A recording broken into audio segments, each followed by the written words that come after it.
Hello, this is Akira-san Sushi at home. Today, we will use this Costco's Wagyu. We are going to make gorgeous seafood sushi.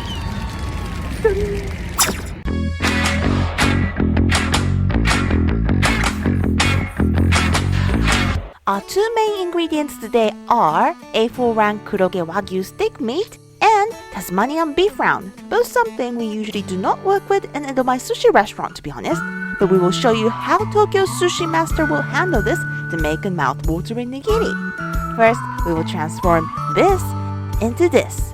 Check it out!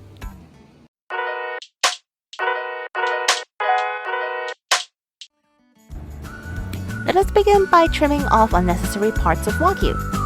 Akira-san is showing us the big crack right here. We can grill it as it is, but the meat will break apart from each other anyway once we place it on the pan, so let's cut this into half at this point. Trim off the fat too. By doing this, a slice of steak will be less fatty with a better mouthfeel. To create a melt-in-your-mouth experience, we want to get rid of all possible lumpy fat chunks we see here. Not saying that the fatty parts are bad though, put those fat aside, but don't chuck it away for now. We will use this later. Season with salt and pepper. Be generous with the amount and make sure to rub it in on both sides of steak.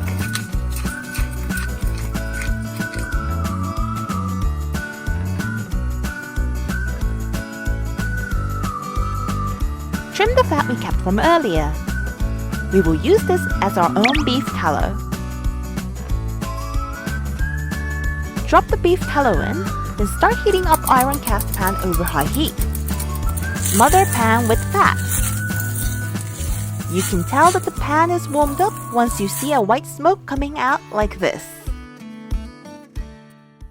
Place both steak on the pan.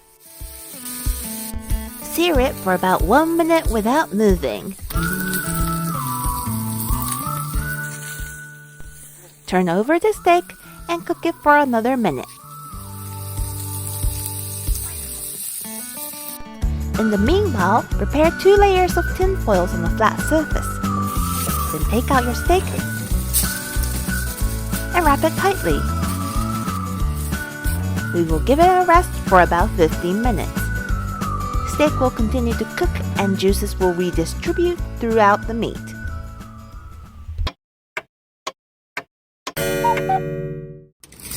Good morning, Wagyu Steak-san. Let's check on how you're doing. Nice and seared in the outside and moist in the inside as if juice will ooze out any second once we get slicing. Let's get moving on to sushi making.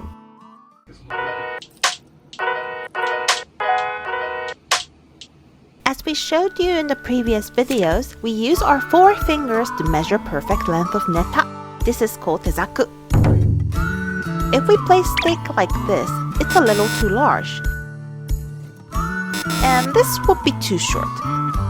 In this case, position yourself so that you can cut steak diagonally. This way, you can get a neta with a size of 4 finger worth of length. Slice steak thinly like you're carving a roast. Like any other fish, don't forget to apply kobagashi technique here. That is to tilt the knife perpendicular to chopping board right before you cut the meat through. As a final touch, make shallow cuts like this. It's just like scoring. It will break meat's muscle string, and as a result, it makes a great change in the mouthfeel.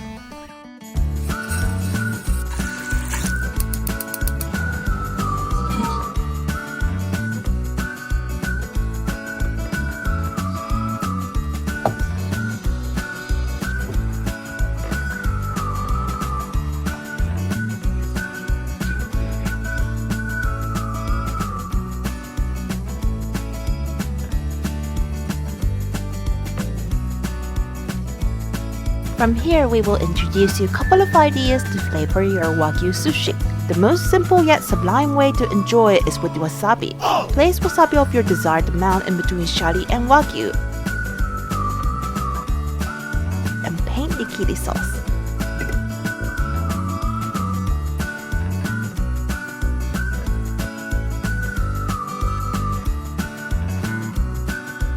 Not only wasabi, but other spicy seasoning goes well with Wagyu. Our recommendation is Japanese mustard, and horseradish.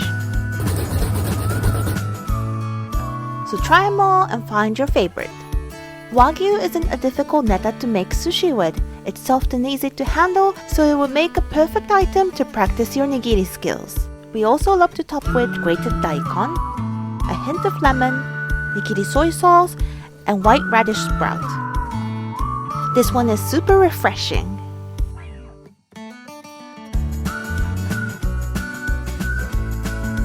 Perfect for a hip dinner, sushi party, or a new alternative for your steak meal.